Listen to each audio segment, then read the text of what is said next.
Welcome to Galveston Unscripted. And at this point, I'm staring at him, and I can tell that the towel has come off because he's drying himself off with the towel. And I'm thinking, please, God, don't let me laugh. Hello and welcome to a bonus episode of Galveston Unscripted. I sat down with Maureen Patton and discussed the history and historic preservation of the Grand 1894 Opera House in Galveston, Texas. If you haven't listened to that episode yet, check it out on the podcast feed. It's either the episode above or below this one. She is such an amazing storyteller that I sat there for half an hour listening to every story, not really realizing that we weren't directly talking about history and historic preservation, which is what this podcast is really all about. But I decided to release this episode as bonus content or behind the scenes. Maureen discusses some of her favorite acts, performances, and performers. We also discuss what most of the performers say about the Grand Opera House before, during, or after their performances, and how fortunate we are to have the Grand Opera House in Galveston, Texas. This is Backstage with Maureen Patton, only on Galveston Unscripted. How do you go about finding your acts? I have a lot of people who send me stuff, and I look at all kinds of things and think about all kinds of things. Like I said, I find out who's the agent in charge and how do we do it. My story about Willie Nelson, would you rather see Willie Nelson at the rodeo, or do you want to see him in a house of 1,000 seats and see him up close and personal? And so close you can almost smell them. Actually, I can sit in my office and I get an interesting smell wafting down here. So one of my wish lists was Hal Holbrook, because I had seen Hal Holbrook when I was a freshman in college, when he first started doing Mark Twain. And as he said, it took a lot more time to do makeup then than it did in his later life. It took more time to take the makeup off. And I just so wanted, and I could not get the agency to really pay attention to me. I was frustrated. We were a small house, even though we'd be restored and we'd have 1,000 seats. They didn't think we could handle the costs and all the rest of it. So lo and behold, I go to a conference in Corpus Christi, and a good friend of mine who ran the performing arts season there said, I've got Hal here tonight. He called him Hal. I called him Mr. Holbrook. And he said, I'm bringing him to the expo that we're doing for this conference. I'll make sure you get to meet him. I said, okay. Well, I was armed with all kinds of stuff because I knew he was going to be there. And I had history, and we weren't yet finished, but we were in the process of doing the restoration.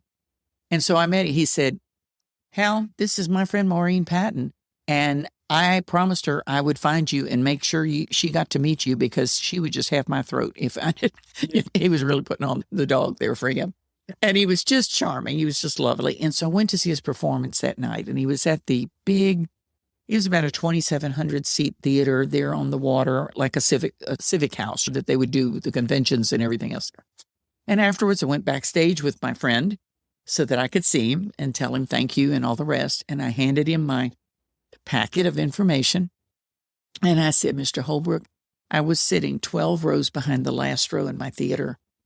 And I said, our theater deserves for you to play it. And you deserve to play that theater because it would be so special. And I said, no seats farther than 70 feet from the stage. You'll have them all in the palm of your hand. And he thanked me, and he was very gracious. And I got a call the next week from the agent saying, I don't know what you said to Hal, but he said to call you and make a date work. And I was bursting. I was so excited. And so when he came, my stage manager and I picked him up from the airport. He and his stage manager. And we'd borrowed my mother's great big Lincoln because it needed a big car because they had a trunk. And we were driving back, and I said, you sit in the back because I know you're tired. You're coming from another date. And so he and his stage manager sat in the back, and I sat in the front. My stage manager drove, and he almost fell asleep almost the minute we took off. And so his stage manager and I were visiting, and he said, you'd be amazed at how many times we've had little bitty cars pick us up at the airport, and they've not read anything about what we've needed. Hal is sleeping in the back. And so we were coming into Galveston, and Bennett said, would it be in a position to drop the trunk at the theater so that we're not taking it to the hotel and then to the theater? And they were going to be staying at the Tremont. I said, not at all. And from the back, I hear in these sonorous tones, besides, you really want me to see your theater, don't you? I said, Mr. Holbrook, I wasn't going to ask you to do that. He said, we'll just step in for a few minutes. An hour and a half later, he was still wandering around the theater. I was giving him the history of all the people who'd played here. And he knew the history of all these people. He may not have known our history, but he knew the history of Sarah Bernhardt and John Barrymore and William Jennings Bryan being here and on. And so when we walked in and he stepped on the stage and he was looking out and talking and doing that, and then he said, Maureen, you stand here and you talk to me. And he started going all through the house, and he was running up and down the stairs and talking to me from every level in the theater. And we were holding a conversation. It sounded a little bit like Betty Hilton and Mark Legong. That's what he wanted to hear that. And so when he finished, he said, I want to know more about the theater. And I had a copy of the thesis that was done about our theater. And I had gotten a copy and brought it down with me. And I said, here, you take this and you just look at it at your leisure. And I said, and it's a copy, so you can keep it if you want it. The next morning he called and he said, would you like me to do a PSA for you or something? And he just didn't do that kind of thing. It was just, he was really very focused on his performance. And I called together a really quick one. Vandy Anderson was here and Vandy taped it for me. And I know exactly the seat he was sitting in. And he started out, we've actually got it on video on our website. And he said, I am sitting in what is perhaps the finest restoration of historic theater I've ever seen in this country, or maybe even in Europe. And he said, it is such a prideful thing for this community to support this kind of restoration and bringing together the arts in your community.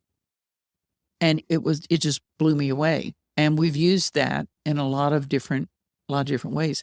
He ended up playing here about 7 times. The last time was when he was turning 90, and we had a little birthday dinner for him. He received the Marquis Award from the League of Historic American Theaters, which is an award that we give to someone in the industry who has made a difference and who's played these theaters of ours.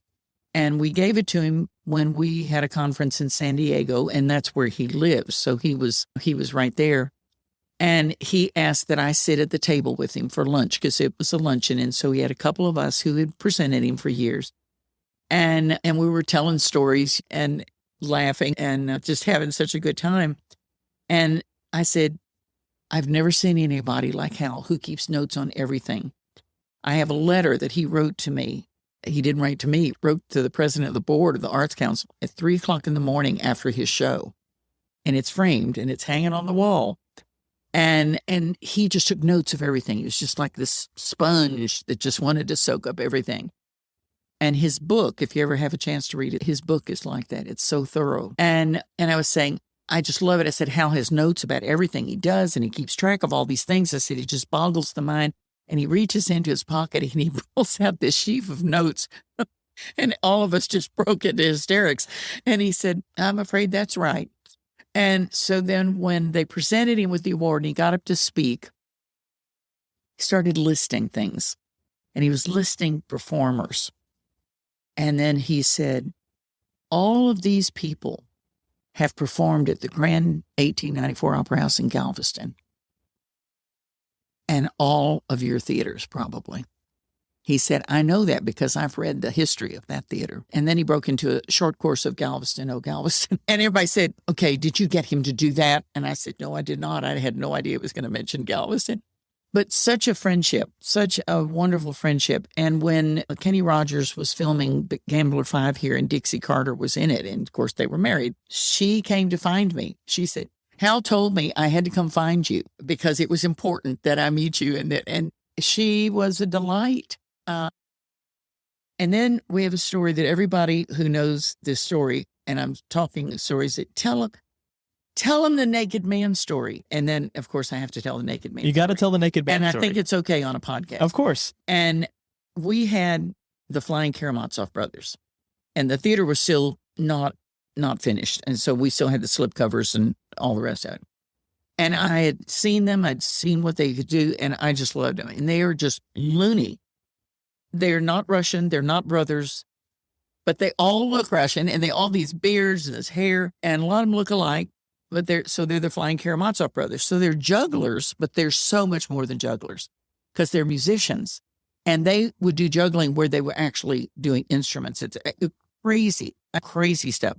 So they came, the first time they arrived in Galveston in a psychedelic bus, and they had chickens and cats and dogs. And I swear to you, I think there was a goat in there. And all of that descended into our dressing rooms, which was our sort of our makeshift dressing rooms at the time. They had wives and girlfriends. I don't know what all, but delightful. So they started their show, and one of my good friends came up to me at the intermission, and she said, my husband's in charge of the International Port Conference next year. Do you think you could get them to come back? Because that would make a wonderful show for everybody to see. And I said, well, I'll ask them. I'm willing to ask anything. And so the show was a huge hit. People just loved it. And they are just so entertaining. So after the show, I went backstage. And at this time, we had basically a couple of really large dressing rooms. We didn't have individual ones or anything downstairs.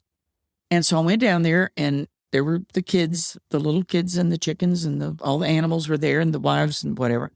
And I said, I want to talk to Andre about coming back next year. There's a special conference coming in. So he's in the shower. So he'll be out in a minute, and just wait for him, and you can talk to him. I'm sure they would love it because they've had a great time. We've all had such a good time. So Andre comes out of the shower with a towel wrapped around him, and she said, Maureen wants to talk to you about coming back next year. And he said, really? We'd love it. We've had a great time. And I said, it's a conference, and they're going to buy out one of the shows. So I do 2 shows, and you got one there and one there. And at this point, I'm staring at him, and I can tell that the towel has come off because he's drying himself off with the towel. And I'm thinking, please, God, don't let me laugh, and just let me stay with direct eye contact. So we keep talking, and we decide that, yeah, he's going to let me know what dates they have. They have those dates available. Said, know the dates. And I always end the story with saying, and we didn't shake hands on the deal. So I walked out, got my back to him as soon as I could, and got up to the stage, and my stage manager's up there, and I got to the stage and absolutely collapsed. I was laughing so hard. And he said, what in the world is wrong? I said, well, I just struck a deal with a naked man, and it's not something I've ever done before. Oh, my God. So he just walked out with a towel, and the towel fell down? Oh, it didn't fall down. He took it down because he was drying himself off. He was very determined. I got to go see them in Seattle a few years later. And we got to see him afterwards because it was a presenters conference, and had a good time there. And then they would appear at my major booking conference in New York, and they would be in a booth with whoever the agent was who was representing them. And finally, one day, I said, okay, I have to share this. And I went up to her, I said, I've got to tell you the story that you were in my favorite story that I tell. Everybody wants to hear this story. And I related the story, and he just roared. He said, I'm just so proud. Oh, my God. Then we had a tour group come by here, and it was a fairly small group, but they were going through, and we took them into the star dressing room. At the time, we had a lot of photos on the walls. One of the photos was of the Karamazovs, and I was telling the story, and one of the men in the group said, that was my son. Oh, my God. He got the biggest kick. He became the most famous person in a tour group. And I've never had another story quite like that. But I've got a lot of stories, and they're all just fun. And people ask me all the time, how many divas have you had? How much trouble do you have with people? I had one friend after every show, or in the intermission, okay, how are they really backstage? Always wanted to know. Wanted some dirt. That's really fun. And I said, I can count on one hand the number of people who've given me any grief and have fingers left over. I said, that's not what it's about. They come here to do a job. This is their life. They want it to be perfect because they want the people backstage to know what they're doing. So they've got the chance to do the best show possible. They want you to be ready for them, and they want you to deliver an audience. That's what it really is all about. And I said, so it just doesn't happen. And in fact, when they first walk out there, when they come in and they look at the stage, they're just in awe. It's almost overwhelming. Yeah. When I walked out there today, I just like, oh my God. Like, 'cause I'd never been to the 3rd floor. That vantage point. And then I had been on the stage before, but never with the curtain opened up and be able to walk all the way back and see the whole thing. And it's fascinating. It really is. It's overwhelming. Harry Belafonte played here, and I was so happy that he was going to play here. And And his band was on stage, and I was standing at the back of the theater. And a lot of times I would do that when somebody first came in because I always wanted to hear the unsolicited response to seeing the theater. And he walked in facing the band. So his back was to the auditorium, and he was saying something to them. And he turned around and he just stopped. And he said, "God, what a jewel," because he had never seen it before. And at that point, I walked forward, introduced myself, and he said, "The only thing I knew about Galveston is that you have hurricanes here." I said, "We have a lot more than that." And then he talked about it. And that's the other thing. Once they've seen it, then at some point during their performance, unless it's a play where they can't do that and break character, they will talk about what it means to be there. James Earl Jones came and just did these one-man shows like that, and a lot of those were a conversation with or something like that. James Earl Jones, it was his favorite poetry and the speeches that he loved most. I shared the stage with him. I don't mean to cut you off. I didn't realize till a couple of years ago he played Jack Johnson. Oh, yes. I had no idea. Oh, yes. I found it on YouTube and watched the whole movie. And he was the original character. He was the original star of Fences on Broadway. I wanted him so badly to be here because I would see everything he did on Broadway. When they arrived and they said, "Oh, I forgot to tell you, when you do the Q&A, we need somebody to sit on the stage with him because he's a little hard of hearing and you can't hear the people very well. So we'll do it with cards. Somebody needs to do that." And I said, "Well, that's going to be me." Yes. A, it's my decision. B, I'm a performer and I'm comfortable out there and I won't just go googly-eyed even though I want to. And he doesn't do Darth Vader to an audience. He said, "I promise Steven Spielberg I wouldn't do Darth Vader and he wouldn't do any plays and act in them or something like that." It's funny. And he won't do it. He absolutely won't do it. And so after he did all of the poetry reading, everything else, at intermission, I went out there and then he and I shared the stage and did that. I have gone to see him backstage in New York several times. And one of the times he said, when he saw me coming, they said, "He's ready. You can go back and see him." And he said, "Come here. I want you to meet some people." And he had my postcard with him of the theater. "This is the theater I was telling you about. This is the woman who runs it." And he was just exclaiming about the theater. And you know what that does to a person who is in my position. And you have a Hal Holbrook or a James Earl Jones. And by the way, they've renamed a Broadway theater in his name. It's a theater where he played. It's the theater, I think, where he did Fences on Broadway. So, it's all part of the fabric of what makes this place special, because the best ambassadors for Galveston are those people who've been on that stage and they go near and far and they talk about Galveston. Exactly. They talk about how they're treated at the hotel. They talk about what the audience was like. Hal Holbrook told me that after every show, and I found this out the night of his first show here, and he said, "Bennett and I keep a diary of every show we do together, and we do it independent of each other. And it goes from what the weather was like, what the theater was like, what the preparation was like, what the backstage was like, what the audience was like, on and on, until we have a whole, and what pieces I did," because he has long list of pieces that he does as Mark Twain. And he picks and chooses, and he makes sure that if he goes back to a theater, he's doing different ones. He said, "Some I do at everyone because they're the ones that people want to hear." And then they would tell us stories of when they'd gone. He said, "It's rare that we get to have dinner in a restaurant after the show." He said, "We've eaten in so many all-night diners because nobody wants to stay open for us." And I had made arrangements with a restaurant on the Strand. It was called Le Paysan, and we loved it, and the food was out of this world. And this was, keep in mind, this was in 86. So there weren't a whole lot of places, certainly not on Post Office. And I kept calling them from the stage saying, "All right, he's almost ready. We're gonna get there. Please don't shut the door, please." Because it took him so long to take his makeup off because it's extensive makeup. So we got there and he and Bennett were just charmed. And they said, "You have no idea what this meal means," because they don't eat before the show. He wanted soup and milk before the show. He wants a good meal. And he would just share experience about the person who picked him up in the little bitty car, that kind of a thing. And that's what precipitated the letter that he wrote later that night about the treatment he received here. So it's an immediate tie. It's just immediate connection. And I told somebody when I first took the job and they were saying, "Are you sure you want to do that?" And because they thought the organization was not strong enough and they had problems in the earlier years.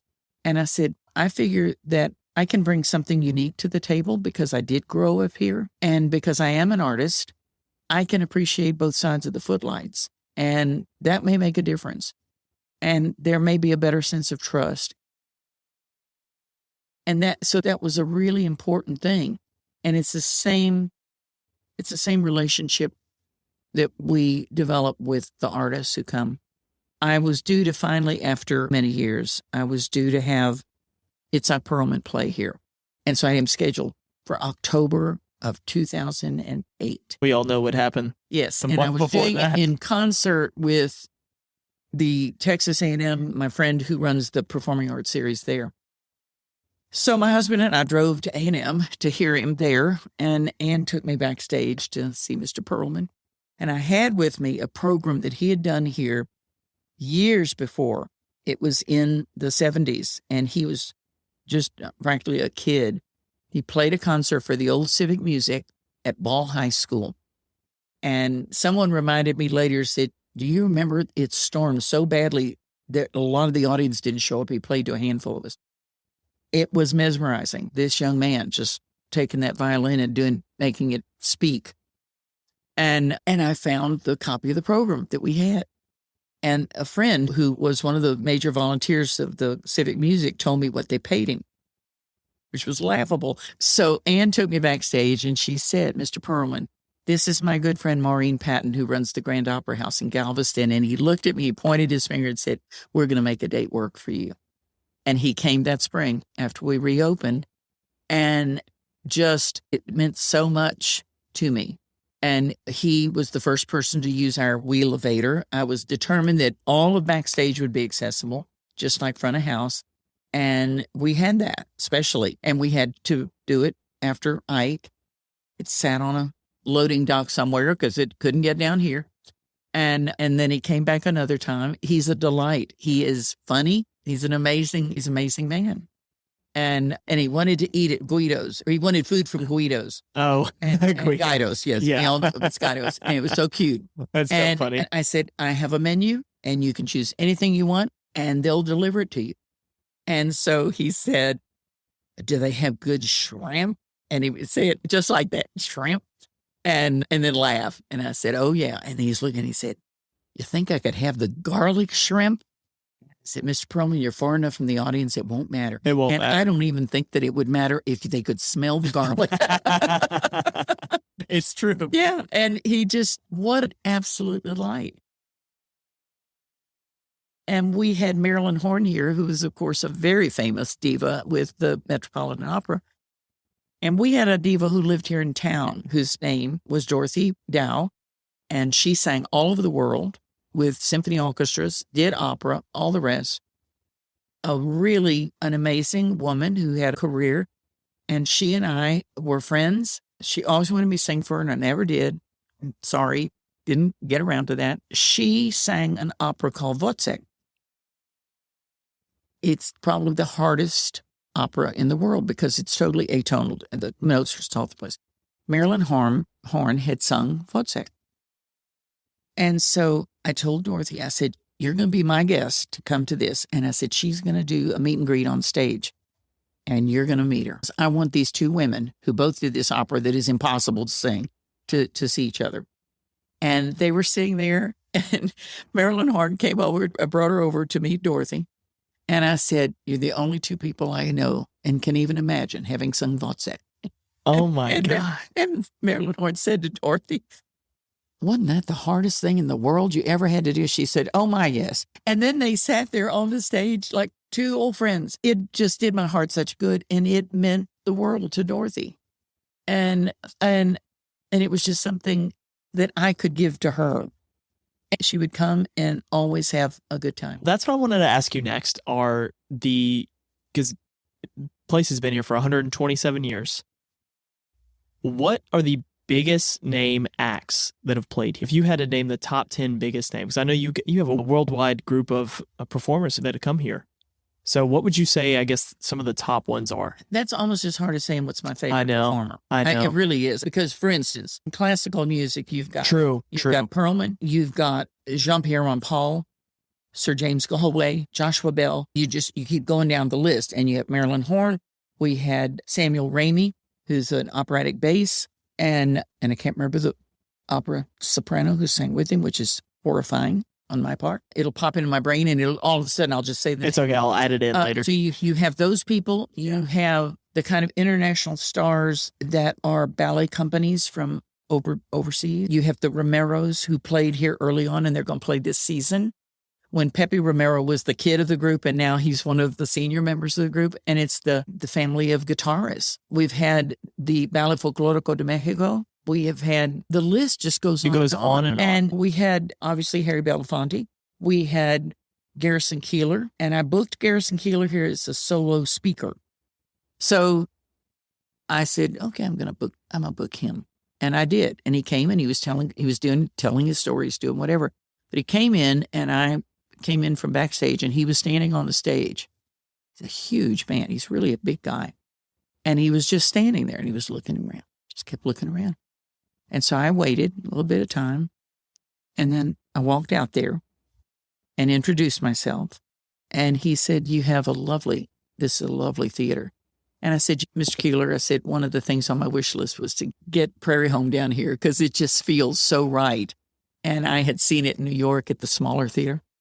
And he said, it's an interesting idea. The next week I get a call. I don't think this can work, but Garrison says I should call you and see what this is about. And I said, I think it really can work, and let's just talk about it. They had the best time. This is one of the most fun times they've ever had because we fed them like royalty. Farley Girls fed them. If you hear from Farley Girls, oh my gosh, they took care of them. And the show, and they asked for my help in identifying a couple of people local who might participate. One was Shrub Kempner, and the other was Gerald Sullivan. And they were on that stage with him, and Gerald was taller than Garrison Keillor. And here's this big old Texan. Of course, he had his cowboy hat on, and there's Shrub. It was amazing. I was getting calls from people all over the country who said, oh my gosh, I heard your place. Your place was on Prairie Home. And what fun that was. But sometimes you just do things because you don't know, and you don't. So I'm a huge fan of Larry Gatlin. I've been for a long time, and I couldn't wait to get him and the brothers here. And the first time they came, and this was after we had restored the theater, and I told him, I said, I know that there's a song that you don't do anymore. His father got very angry with him because the chorus goes, will there be Mogan David in heaven? And if there ain't, who the hell wants to go? And his father really felt like that was a very sacrilegious kind of a thing to be singing about. I loved it because I was living it. And so I explained that to Larry, and I said, would you just do that for me? It will mean so much to me.